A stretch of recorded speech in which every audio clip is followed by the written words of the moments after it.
Panic erupts in the galaxy when humans declare no negotiations. The message arrived on a quiet Tuesday morning, carried across light years by a sleek diplomatic courier ship, painted in the soft blues and silvers of the Galactic Concord. It docked at Earth's orbital station without fanfare. Its pilot, a nervous young Qatari with iridescent scales, handing over a sealed data crystal to a human customs officer who barely glanced at it before slotting it into the official queue. No one on the station knew what the message contained. No one expected it to matter much. After all, Earth had been part of the Concord's loose network for less than 50 years, and humans were still seen as newcomers. Loud, fast, and oddly emotional, but harmless enough. That changed by lunchtime. Deep in the heart of Geneva, inside a reinforced chamber beneath the Unified Earth Council headquarters, President Daniel Hayes sat alone with the decoded transmission. The room was cool and quiet, lit only by the soft glow of wall panels. He read the message twice, then a third time. His fingers tapped once against the arm of his chair, a rare sign of tension. The Concord wasn't asking. It was demanding. For months, human survey ships had been mapping the Helios expanse, a vast stretch of space near the galactic rim long considered neutral territory. Rich in rare minerals and stable for colonization, the region had been avoided by most conquered species due to ancient treaties and mutual distrust. But humans, ever practical and short on patience, saw opportunity. They'd already built 2 mining outposts and were laying the foundations for a third. The Concord viewed this as a breach of galactic etiquette, if not outright aggression. Their message gave Earth 72 hours to halt all activity in the expanse and send representatives to the Concord capital on Varelli's Prime for urgent negotiations. Daniel Hayes didn't call an emergency meeting. He didn't consult his advisors first.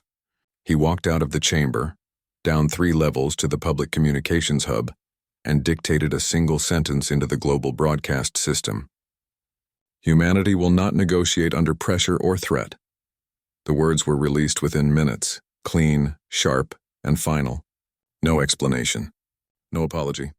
Just a statement, repeated in every major language and beamed into space on every open frequency. Across Earth, people barely noticed. A few news outlets ran short segments, most framing it as another bureaucratic spat. But beyond the solar system, the reaction was immediate and violent. On the trade moon of Xylos 9, merchants froze mid-deal as the broadcast crackled through public speakers. A Velnari arms dealer dropped a crate of plasma coils, shattering them on the floor. In the Lyran embassy on Corva III, the ambassador fainted. For over 3 centuries, the Galactic Concord had operated on one unspoken rule. All disputes were settled through dialogue. Even wars between member species had begun with months of talks, ultimatums, and formal declarations. No one had ever simply said no. Panic spread like a virus through the data streams. Concord command centers lit up with emergency alerts. Fleet commanders scrambled to verify if the message was real or a hack. Conspiracy theories bloomed in seconds. Had humans discovered a superweapon? Were they being controlled by some ancient AI? Had they gone mad? Back on Earth, life continued as usual. Children went to school. Trains ran on time. On Mars Colony Theta, engineer Kyle Dawson wiped grease from his hands and squinted at his monitor. He wasn't watching the news. He was tracking something else, strange energy fluctuations near the outer edge of the Helios expanse. The sensors showed brief, intense bursts of tachyon radiation, the kind usually associated with cloaked warships or experimental drives.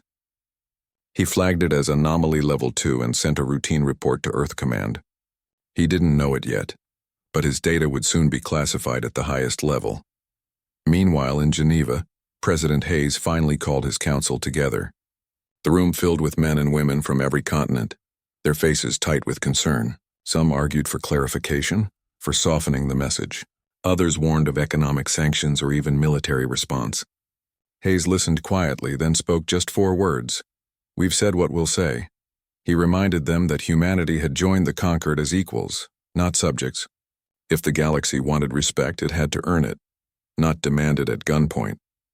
By evening, the human refusal had been analyzed, dissected, and replayed thousands of times across the galaxy. On Varelli's Prime, the Concord High Council convened an emergency session. The Velnari delegate, General Torvak, slammed his armored fist on the table and declared that humans were unstable and dangerous. The Lyran representative, Elder Mela, urged caution, her voice trembling. They do not act like other species, she said. They do not fear shame. They do not value consensus. We do not understand them. That was the heart of it. The galaxy didn't understand humans.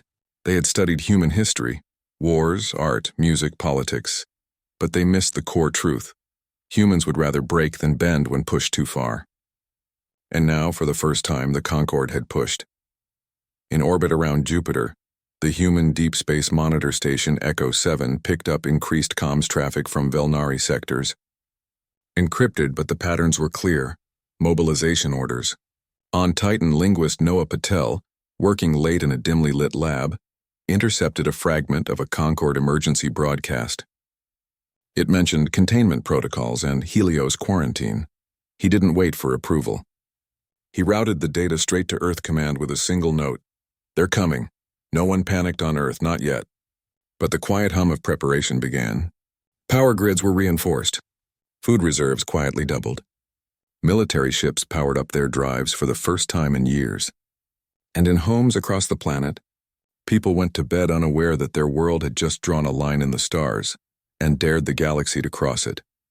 The silence from Earth after the initial statement only made things worse. To the conquered, silence meant calculation. It meant preparation. It meant humans were not bluffing. By the end of the day, stock markets on 6 major worlds had crashed. Refugees began fleeing border colonies. And in the dark between stars, engines warmed, weapons charged, and the first moves of a conflict no one wanted, but everyone feared, had already begun. Panic erupts in the galaxy when humans declare no negotiations, part. The silence from Earth stretched into a second day, and the galaxy grew more uneasy with every passing hour. The Galactic Concorde's central chamber on Varelli's Prime buzzed with tension. Delegates from over 200 species filled the Grand Hall, their voices rising in overlapping arguments. Some wore robes, others armor. A few hovered in anti-grav pods, but all shared the same look. Confusion mixed with fear. Humans had not just refused to talk. They had vanished from the conversation entirely. No follow-up messages.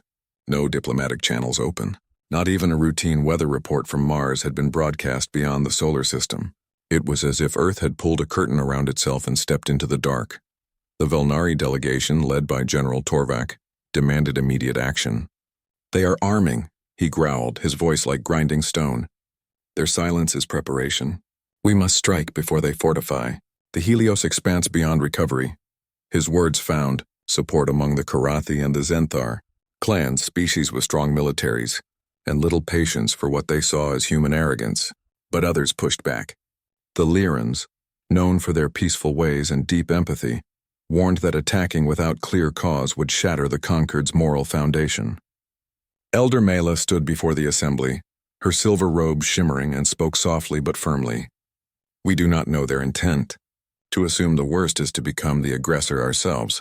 Yet fear was louder than reason. Trade routes near human space slowed to a crawl. Merchant ships rerouted through longer, safer paths. Insurance premiums for vessels flying near the Helios border tripled overnight. On neutral worlds like Sierra 7 and Orlan's Rest, rumors flew faster than starlight. Some claimed humans had activated a hidden weapon left behind by a long-dead alien race. Others whispered that Earth's leaders had been replaced by rogue AIs. None of it was true, but truth mattered less than belief now. Back on Earth, the calm held. There were no public alerts, no emergency broadcasts. But beneath the surface, everything had changed. Military bases operated on double shifts. Factories that once built civilian transports now assembled drone fighters and shield generators. In orbit, the unified Earth Defense Fleet quietly repositioned its ships, forming a loose but effective net around the inner colonies. Navy Commander Lisa Monroe stood on the bridge of the destroyer Aurora, watching tactical displays flicker with data from deep space sensors. She was in her early 40s with sharp eyes and a voice that never rose above a steady tone. Her crew respected her not for her rank, but for her silence in crisis. Right now, she studied a report from Titan Station, linguist Noah Patel's intercept about containment protocols. She forwarded it to Earth Command with a single line. Velnari are mobilizing. Recommend full alert. On Mars Colony Theta, Kyle Dawson worked through the night. The energy spikes near the Helios expanse hadn't stopped. If anything, they'd grown stronger. He ran simulations, cross-referenced old sensor logs, and finally concluded the bursts matched the signature of Velnari cloaking drives, specifically their new Dusk-class frigates. He sent his findings up the chain, but this time the reply came within minutes. Classify. Do not share. Await orders. That told him everything. War wasn't coming. It was already on its way. Meanwhile, on Luna, pilot Chris Ramirez suited up for a routine training flight. Or so it seemed. In truth, his squadron was testing the new Wasp-class interceptors. Small, fast, and nearly invisible to standard scanners. The cockpit felt tight around him, but familiar. He'd flown since he was 16, first in Earth's atmosphere, then in the void. Now he practiced evasion patterns against AI-controlled drones that mimicked Velnari tactics. His instructor's voice crackled in his ear. They rely on heavy firepower and tight formations. Break their rhythm and they fall apart. Chris nodded, banking hard to avoid a simulated plasma burst. He didn't know if he'd face real Velnari ship soon, but he was ready to find out. Deep in the asteroid belt, robotics engineer Maya Flores stood before a row of sleek black drones. Each stood 8 feet tall, shaped like a mix between a spider and a hawk with multi-jointed limbs and glowing red sensors. These were the Sentinel units, autonomous defense drones designed to guard human outposts without human pilots. Maya had spent 3 years perfecting their AI. Now she entered the final command sequence. Directive Alpha, she said softly. The drones powered on, their systems syncing to a secure network. Their only order: protect human space. No exceptions. No negotiations. On Earth, President Daniel Hayes gave no speeches. He met with his council twice a day, reviewed intelligence, and signed orders with a steady hand. He knew the galaxy saw humanity as reckless, but he also knew something they didn't. Humans had spent centuries fighting each other. They understood war better than any species that had lived in peace for generations, and when pushed, they didn't just fight, they adapted, they endured. They won. By the end of the second day, the Velnari fleet had gathered near the edge of conquered space, just 3 light days from the Helios expanse. Recon drones sent by Earth confirmed it. 12 warships, including 2 heavy cruisers. Their comms were tight, their movements precise. They weren't bluffing. They were coming to take what they believed was theirs. The Lyrans made one last attempt at peace. Elder Mayella sent a private message to Earth, not through official channels, but through an old academic contact at the University of Nairobi. It was a simple plea: talk to us, before it's too late. The message reached President Hayes that evening. He read it once, then placed it in a drawer. He didn't reply, not because he didn't care, but because he knew words wouldn't stop what was coming. Instead, Earth prepared. Not with rage, not with panic, but with quiet resolve. Factories hummed. Pilots trained. Engineers checked systems. Soldiers stood ready. And across the solar system, people lived their lives, shopping, laughing, sleeping, unaware that their species had just crossed a threshold. The galaxy thought humans were unpredictable. But the truth was simpler: humans had made their choice. They would not be told what to do. They would not be threatened into silence. And if war came, they would meet it not with fear, but with fire. Out in the void, the stars watched, and for the first time in centuries, the galaxy held its breath. Panic erupts in the galaxy when humans declare no negotiations. Part 3, the third day, dawned on Earth with clear skies and quiet streets. Children walked to school. Farmers checked their fields. In Tokyo, a street vendor sold warm buns to early risers. Nothing seemed out of place. But in the hidden places, the deep bunkers beneath mountains, the shielded command centers on the moon, the silent corridors of orbital stations, a different kind of day had begun. Earth was no longer waiting. It was acting. President Daniel Hayes had signed the final order just after midnight. Operation Iron Veil was now active. Across the solar system, every non-essential broadcast stopped. Civilian comms were rerouted through encrypted military relays. Public news feeds showed only weather, sports, and old entertainment programs. To the outside galaxy, it looked like Earth had gone dark. In truth, humanity had simply pulled its voice inward, speaking only to itself. The message was clear without being spoken. We are done explaining. On Varelli's Prime, the silence from Earth deepened the panic. The conquered High Council met again. this time in closed session. General Torvak stood and declared that humanity's blackout was proof of hostile intent. They are hiding their movements, he said. They plan to strike first. Elder Mela of the Lyrans tried once more to reason with the assembly. Or they are protecting their people, she offered gently. Would you not do the same if your home were threatened? But her words were drowned out by rising voices. Fear had taken root and it grew fast. Meanwhile, the Velnari fleet moved. 12 warships crossed the agreed boundary of neutral space and entered the Helios expanse. Their target was Outpost Theta 7, a small human mining station on the icy moon of Carissa 4. It held fewer than 200 people, mostly engineers and support staff. The Velnari didn't plan to destroy it. They planned to seize it, take it as proof that humans could be pushed back. They believed the station would surrender without a fight. After all, it had no weapons, no shields, no warships nearby. Or so they thought. What they didn't know was that Theta 7 had been evacuated 2 days earlier.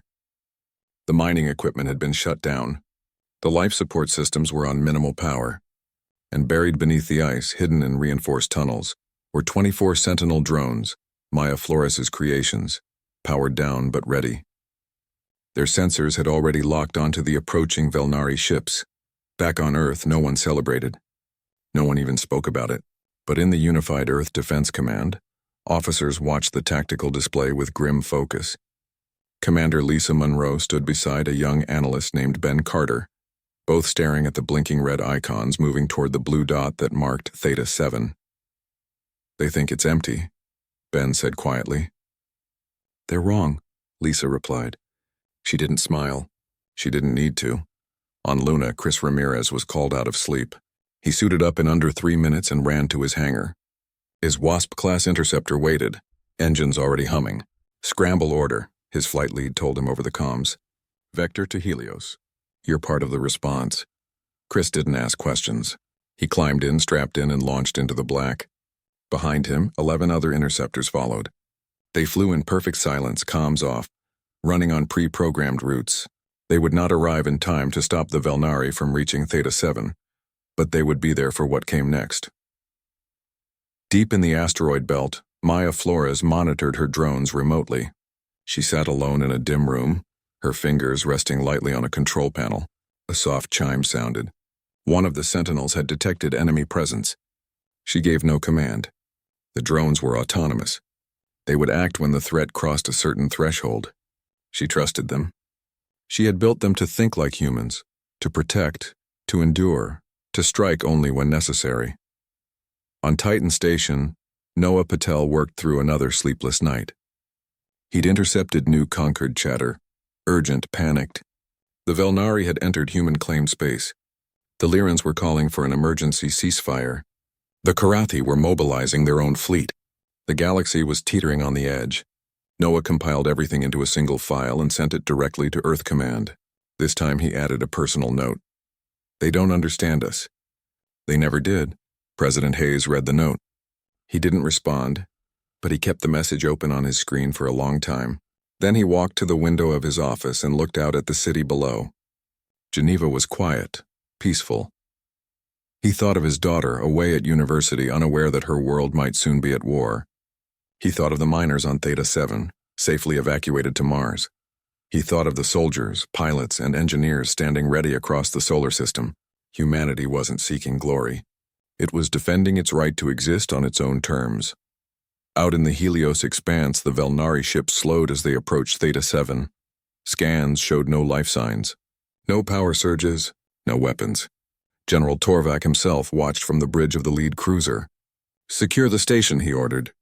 Plant our flag. Let the galaxy see that humans can be challenged. The first Velnari boarding craft detached and moved toward the moon's surface. As it neared the landing pad, the ice beneath it cracked. Not from heat or pressure, but from movement. 24 black shapes rose from hidden shafts, their red eyes glowing in the dim light. The Velnari pilot barely had time to scream before the first drone latched onto his hull and tore through the metal like paper. Alarms blared across the Velnari fleet. Confused reports flooded the command channels. Unknown hostiles. They're fast. Shields failing. General Torvak stared at the feed from the boarding craft's last camera.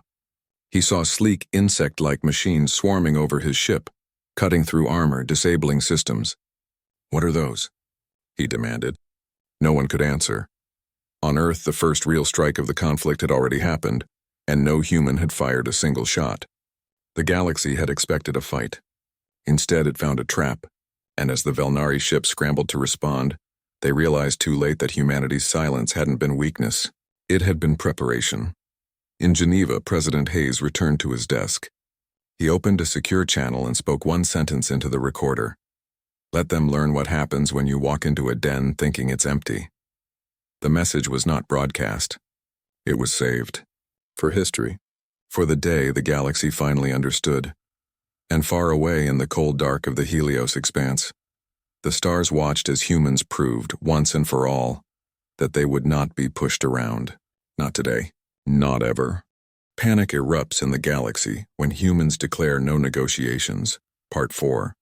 The battle was over before most of the galaxy even knew it had begun. 20 minutes. That was all it took. 20 minutes of chaos, confusion, and cold precision in the icy void near Carisfor. The Velnari fleet, proud and powerful, had entered the Helios expanse with confidence. They left it broken, bleeding, and stunned. Of their 12 warships, only 2 limped away, their hulls scarred, their crews in shock. The rest were disabled, drifting or already breaking apart in the silent dark. No human warship had fired a single energy blast. No human pilot had pulled a trigger. The victory belonged to machines, silent, fast, and utterly ruthless. The Sentinel drones had done their job and done it well. News of the defeat spread faster than light. Within hours, every major world in the Concord knew. Markets froze. Embassies locked their doors. On Varelli's Prime, the High Council chamber erupted into shouting. General Torvak, his face dark with shame and rage, demanded immediate full-scale war. "We cannot let this stand," he roared. "They have humiliated us. They must be crushed." But this time even his allies hesitated. The Korathi envoy asked a simple question. How do you crush an enemy you cannot see, cannot reach, and do not understand? No one had an answer. On Earth there was no celebration. No victory speeches. President Daniel Hayes received the full report in his office just after dawn. He read it slowly, then placed it in a locked drawer. He did not smile. He did not frown. He simply nodded as if he had expected nothing less. Outside, the city of Geneva woke to another ordinary day. People drank coffee, read the news, kissed their children goodbye. None of them knew that humanity had just rewritten the rules of galactic power. But not everyone on Earth was calm. On Luna, Chris Ramirez and his squadron returned from their aborted mission. They had been minutes away from the fight when command ordered them to hold position. They watched the entire engagement from a safe distance, their sensors feeding them every detail. Chris sat in his cockpit long after landing, his hands still gripping the controls. He had trained for years to fight.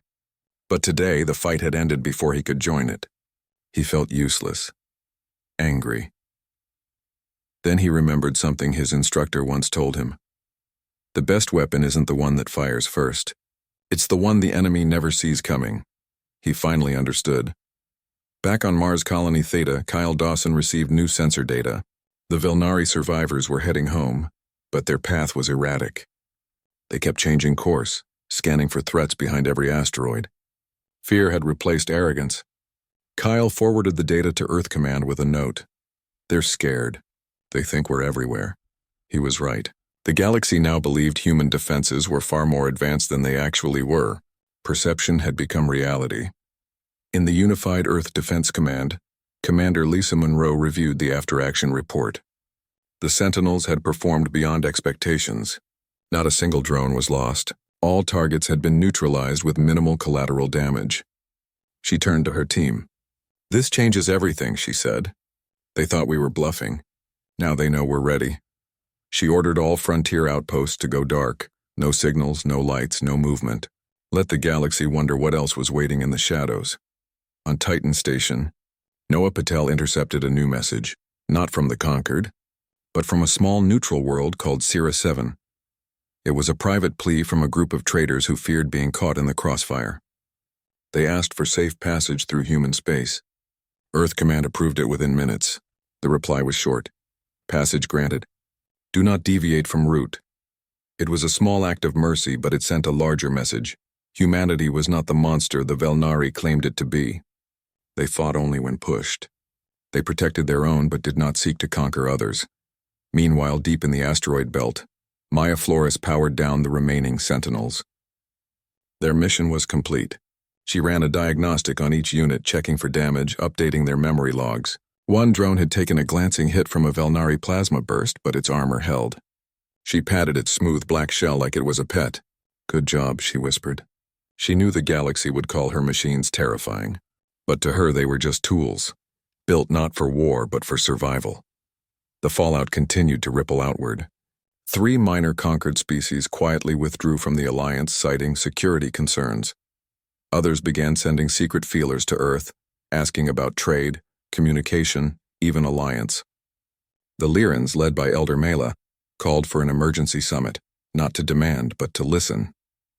They wanted to understand why humans had acted as they did.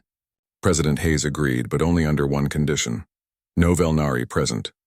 The Lyrans accepted without hesitation. General Torvak, humiliated and furious, refused to accept the new reality.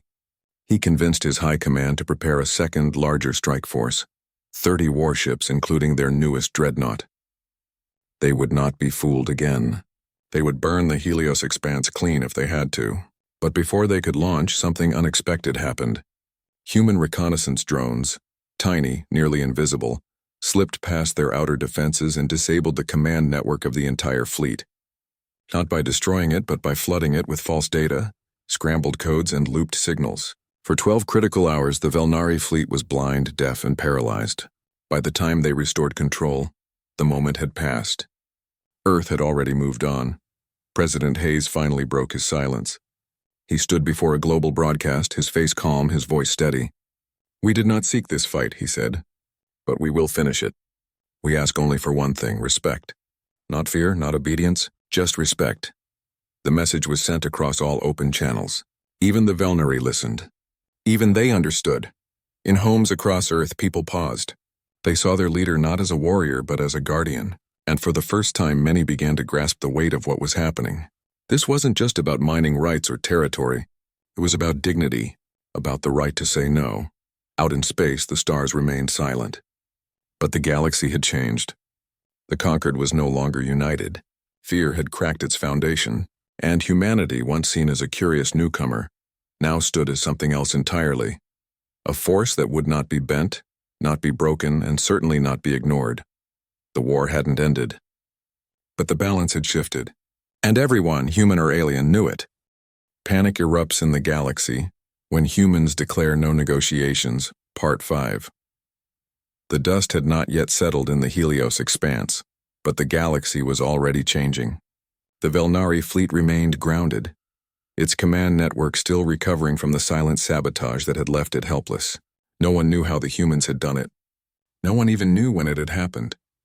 That uncertainty was more powerful than any weapon. Fear of the unknown had done what no battle could, broken the Velnari's will to act. They still talked of war in private meetings, but their voices were quieter now, laced with doubt. On Virelli's prime, the Galactic Concord was no longer what it once was. Half the member species had stopped attending council sessions. Others sent only junior delegates, as if to show they were no longer fully committed. Trade between worlds slowed. Old alliances frayed. The unity that had held the galaxy together for centuries was unraveling, not from outside attack, but from within. From the simple, terrifying realization that the rules had changed. And humans had written the new ones. Earth, meanwhile, remained calm. No parades. No victory proclamations. Life went on as it always had, but with a quiet confidence that hadn't been there before.